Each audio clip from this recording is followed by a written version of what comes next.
And this video is about how to use pivot tables. यहाँ हम pivot table starting से create करेंगे और धीरे धीरे उसके एडवांस लेवल पे बढ़ेंगे। यहाँ आप देखेंगे मेरे पास एक सेल्स का डेटा है। मैं इसके ऊपर एक पिवट टेबल बनाऊंगी और फिर उसको विजुअलाइज करके दिखाऊंगी। और ये बहुत ही ईजी मेथड है, आपको आसानी से समझ आएगा, चाहे आप फर्स्ट टाइम कर रहे हैं या आप पहले कर चुके हैं, तो आपको कुछ नए ऑप्शंस भी देखने को मिलेंगे। तो इसके लिए आप देखिएगा वीडियो, आगे स्टार्ट करते हैं। यहाँ मेरे पास ये डेटा है, इसके ऊपर पिवट टेबल बनाने का यूज़ क्या है। सबसे पहले हम पिवट क्यों बनाएंगे इस डेटा के ऊपर। यहाँ आप देख सकते हैं मेरे पास सेल्स डेटा है, जिसमें मेरे पास हर रीजन के हर डिपार्टमेंट की सेल्स डिटेल्स हैं। और अगर मैं इनकी टोटल रोज देखूँ तो यहाँ आप देख सकते हैं इसमें टोटल 300 रिकॉर्ड्स आ रहे हैं। यहाँ से हमें काउंट दिखा रहा है। तो अगर आपके पास 300 रिकॉर्ड्स हैं और आपको रीजन वाइज या डिपार्टमेंट वाइज सेल्स दिखानी है या हाईएस्ट सेल्स दिखानी है, तो आप यहाँ किसी भी तरीके से स्क्रॉल करके नहीं दिखा सकते या बार बार फिल्टर करके नहीं दिखा सकते। नॉर्थ ईस्ट के लिए बहुत सारे रिकॉर्ड्स आएंगे, आप उनको कैसे समराइज करेंगे। या फिर अगर आपको दो डायरेक्शंस को कंपेयर करना हो, ईस्ट और नॉर्थ ईस्ट को, वो भी आप नहीं कर पाएंगे, फिल्टर से मुश्किल होगा। इस तरह के कंपैरिजन के लिए, बड़े डेटा को समराइज करने के लिए हम जनरली पिवट टेबल्स यूज़ करते हैं। बहुत ही ईजी मेथड है, आपको आसानी से समझ आएगा। तो इस पर मैं स्टार्ट करती हूँ पिवट बनाना। पिवट टेबल बनाने के लिए सबसे पहले आपको जिस टेबल के ऊपर, जिस डेटा के ऊपर पिवट टेबल बनाना है, आपको उसके अंदर कहीं ना कहीं क्लिक करना होगा सेल में। आपका बाहर क्लिक होगा तो पिवट टेबल नहीं बनेगी ठीक से। मैं यहाँ कहीं भी क्लिक करती हूँ टेबल के अंदर, फिर मैं चाहूँगी इंसर्ट पिवट टेबल। डेटा ऐसे भी सेलेक्ट कर सकते हैं, इसको हम डिलीट करेंगे और यहाँ पे कर्सर रख के Ctrl+A, डेटा पूरा सेलेक्ट हो गया। हमें कहाँ बनानी है, न्यू वर्कशीट। अभी मेरे पास इसमें कोई और एक्स्ट्रा वर्कशीट नहीं है, तो मैंने न्यू वर्कशीट लिया। ओके, ये मेरा पिवट का लेआउट है। ये फील्ड्स, ये जो आप पेन देख रहे हैं, ये तब आता है जब आपके पास स्टार्ट टेबल में आप क्लिक करते हैं। यहाँ पे ये मुझे पिवट टेबल बनाने को दे रहा है, डिज़ाइन करने को। अब मैं यहाँ पे सबसे पहले डिसाइड करूँगी अपने डेटा के हिसाब से मुझे कंपैरिजन किसके हिसाब से दिखाना है इन फील्ड्स में। तो सपोज मैंने डिसाइड किया कि मुझे यहाँ पर रीजन वाइज दिखाना है, तो रीजन वाइज मुझे टोटल सेल्स दिखानी है, ठीक है, या क्वांटिटी भी दिखानी है।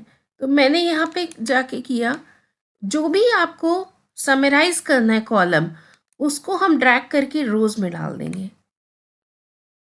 जो भी आपको किन वैल्यूज पे समराइज करना है, रीजन वाइज आपको क्या समरी देखनी है, मुझे टोटल समरी देखनी है, कितनी सेल्स हुई टोटल।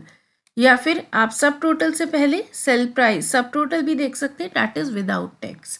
तो अगर विदाउट टैक्स देखना है तो आप सब टोटल को लेंगे, विद टैक्स देखना है तो टैक्स टोटल वाला लेंगे। मैं यहाँ टोटल एज्यूम करती हूँ, टोटल को मैं वैल्यूज में डालूंगी।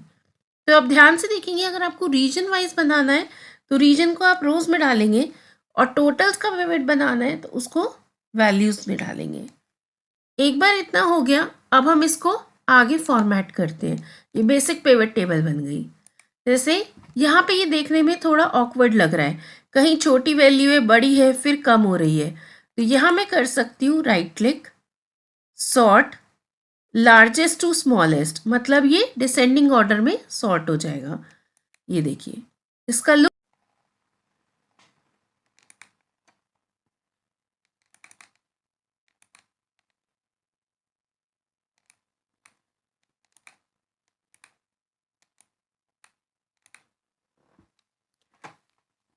यहाँ मैंने बेसिक पिवट टेबल के बाद अब नेक्स्ट स्टेप में क्या करना चाहती हूँ, इसकी हेडिंग रोज को इंटरेक्टिव बनाना चाहती हूँ।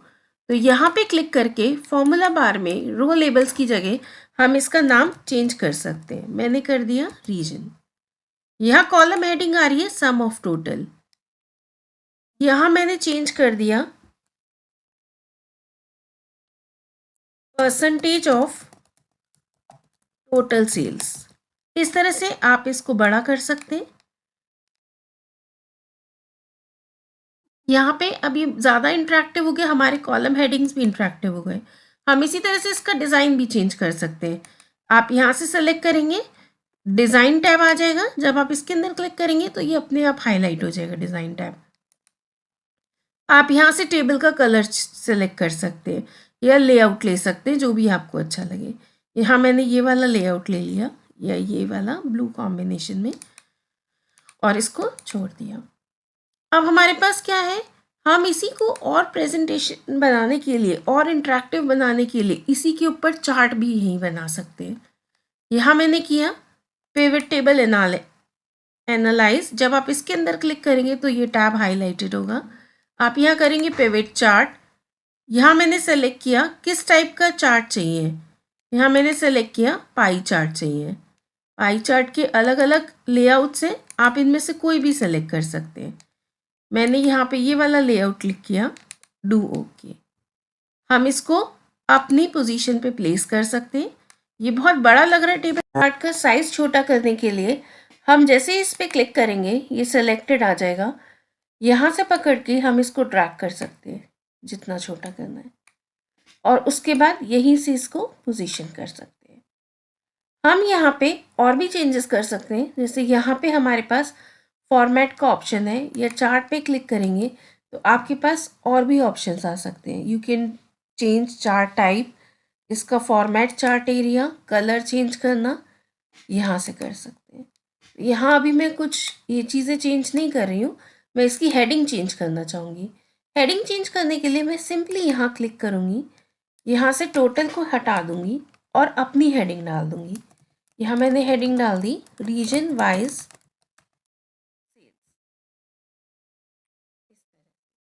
आप इसमें फॉन्ट यहाँ से ले सकते हैं, वर्ड आर्ट स्टाइल, आपको जो भी लेना हो इनमें से कोई भी सेलेक्ट कर सकते हैं। मैं यहाँ पे सिंपल ये ले लेती हूँ पैटर्न, या वापस प्लेन कर देते हैं इसे। इस तरह से हम इसका चार्ट भी बना सकते हैं। अब इसमें एक और बहुत अच्छा ऑप्शन होता है, वो होता है फिल्टर का। उसका यूज़ क्या है, यहाँ पे आप देख सकते हैं आपको रीजन वाइज सेल्स मिल रही है, पर ये पूरे जनवरी मंथ का डेटा है। तो मैं इसको भी सेग्रीगेट करना चाहती हूँ। मैं चाहती ये भी फिल्टर से पता चले कि किस डेट का डेटा है। तो पहले क्या होता था, हम इस तरह के फिल्टर्स यूज़ करते थे, हम ऊपर लगा सकते थे। अब उनसे भी अच्छा तरीका है इंटरेक्टिवली दिखाने का। दो मेथड्स है यहाँ पर, मैं आपको दोनों एक एक करके दिखाती हूँ। डेट के लिए स्पेशली दो हैं, बाकी के लिए एक ही है। यहाँ देखते हैं, यहाँ पिवट टेबल एनालाइज में आपके पास दो चीज़ें हैं, इंसर्ट स्लाइजर, इंसर्ट टाइमलाइन। ये दोनों ही स्लाइजर और टाइमलाइन फिल्टर का काम करते हैं। दोनों ही इंटरेक्टिव फिल्टर्स हैं और दोनों ही फिल्टर करते हैं। बट जनरली स्लाइजर हम किसी भी कॉलम टाइप के लिए ले सकते हैं, लेकिन टाइमलाइन बेस्ट सूटेड होता है डेट टाइप के लिए। वो कैसे, मैं आपको दिखाती हूँ। जैसे यहाँ पर यहाँ तो मेरे पास दो ही कॉलम्स हैं, रीजन और टोटल सेल्स। मैंने इंसर्ट स्लाइजर किया। इंसर्ट स्लाइजर में मेरे को एक टोटल चाहिए, डिपार्टमेंट के अकॉर्डिंग भी फिल्टर लगा सकूँ मैं, और दूसरा मुझे चाहिए डेट के अकॉर्डिंग। यहाँ मैंने दो सेलेक्ट किए, डेट एंड डिपार्टमेंट। इसका यूज़ मैं आपको दिखाती हूँ, डू ओके। ये हमारे पास दो स्लाइजर हो गए, हम इनको कहीं भी प्लेस कर सकते हैं अलग अलग। अब इसका यूज़ क्या है, ये वही फिल्टर्स का काम करेंगे लेकिन ये देखने में उससे बेटर लग रहे हैं। हम इनको कहीं भी मूव करा सकते हैं, इनकी शेप चेंज कर सकते हैं, इनका साइज चेंज कर सकते हैं। ये सारे ऑप्शंस अवेलेबल हैं। मैं इन पूरी शीट को ऐसे एडजस्ट कर सकती हूँ। यहाँ चार्ट लगाया, फिर ये दो फिल्टर्स लगा दिए विच आर कॉल्ड स्लाइजर्स। हम इनका लेआउट चेंज कर सकते हैं, आगे ऑप्शंस में एक एक करके बताती हूँ। अब इसका यूज़ देखिए, ये पूरे रीजन की सेल है, लेकिन अगर मैं इसमें किसी एक डिपार्टमेंट को सेलेक्ट करूं, जैसे मैंने सेलेक्ट किया मेडिसिन्स, तो ये मुझे मेडिसिन्स के अकॉर्डिंग बता रहा है। मतलब मेडिसिन्स की हर रीजन में कितनी % सेल ज़्यादा है। और जब मैंने यहाँ से डिपार्टमेंट सेलेक्ट किया तो आप देखेंगे चार्ट की वैल्यू भी चेंज होने लगी, चार्ट की प्रेजेंटेशन भी। मैं फिर से करके दिखाती हूँ। ये देखिए, अब की बार मैं मेडिसिन्स की जगह हार्डवेयर लेती हूँ। ये देखिए, यहाँ वैल्यू चेंज हुई, चार्ट भी चेंज हुआ, स्टेशनरी।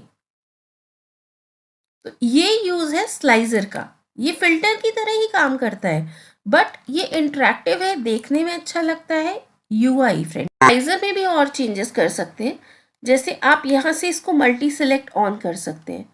मल्टी सेलेक्ट ऑन करने से आप एक बार में एक से ज़्यादा डिपार्टमेंट सेलेक्ट कर सकते हैं। जैसे मुझे लैपटॉप और मेडिसिन्स की टोटल देखनी है, तो लैपटॉप और मेडिसिन्स टोटल मिला के इतना है, या मुझे सबकी देखनी है एक्सेप्ट शूज़, तो शूज़ को छोड़ के दिखा रहा है कितने % डिफरेंस आ रहा है। और जब आप यहाँ से चेंज करेंगे तो फिर से वही काम करेगा, चार्ट में भी चेंजेस होंगे। आप यहाँ से मल्टी सेलेक्ट कभी भी ऑफ कर सकते हैं, उससे क्या होगा, आप एक बार में एक ही ऑप्शन सेलेक्ट कर पाएंगे।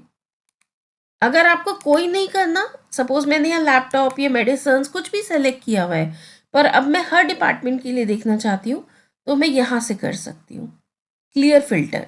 अब ये सब डिपार्टमेंट्स का डेटा दिखाएगा, फिल्टर अप्लाई नहीं होगा।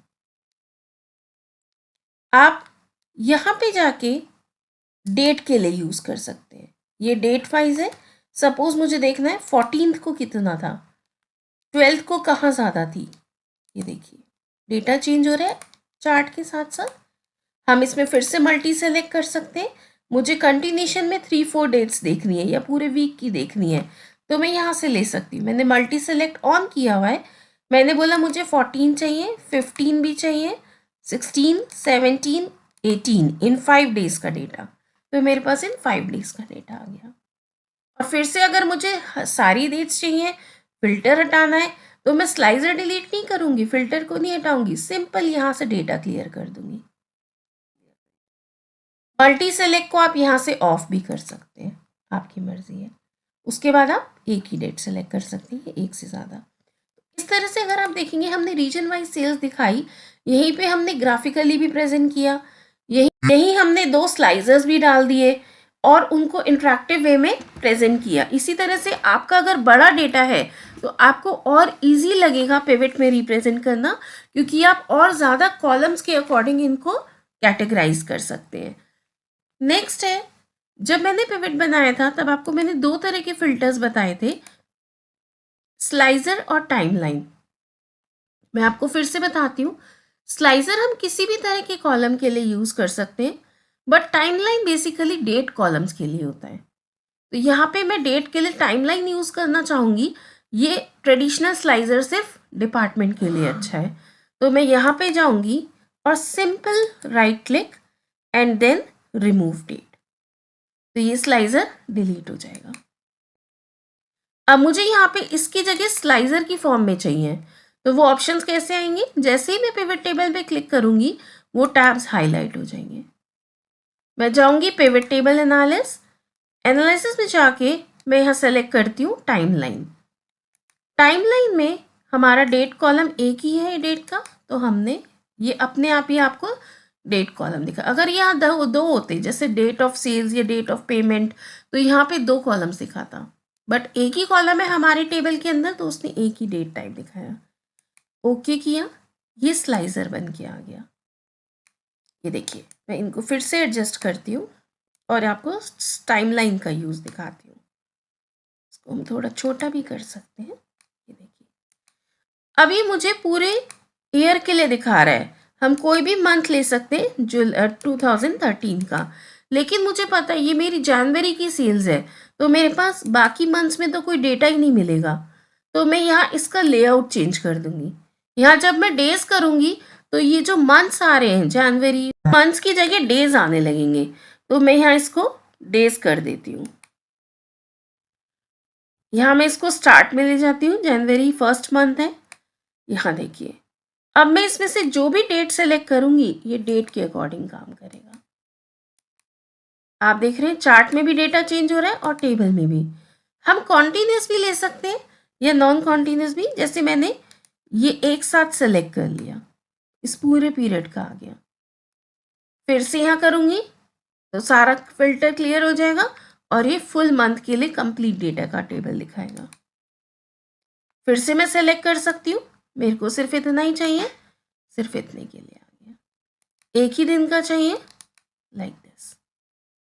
तो ये टाइमलाइन है, ये भी स्लाइजर की तरह काम वही करेगा, सिर्फ ये डेट के लिए यूज होता है और ज़्यादा इंटरेक्टिव होता है।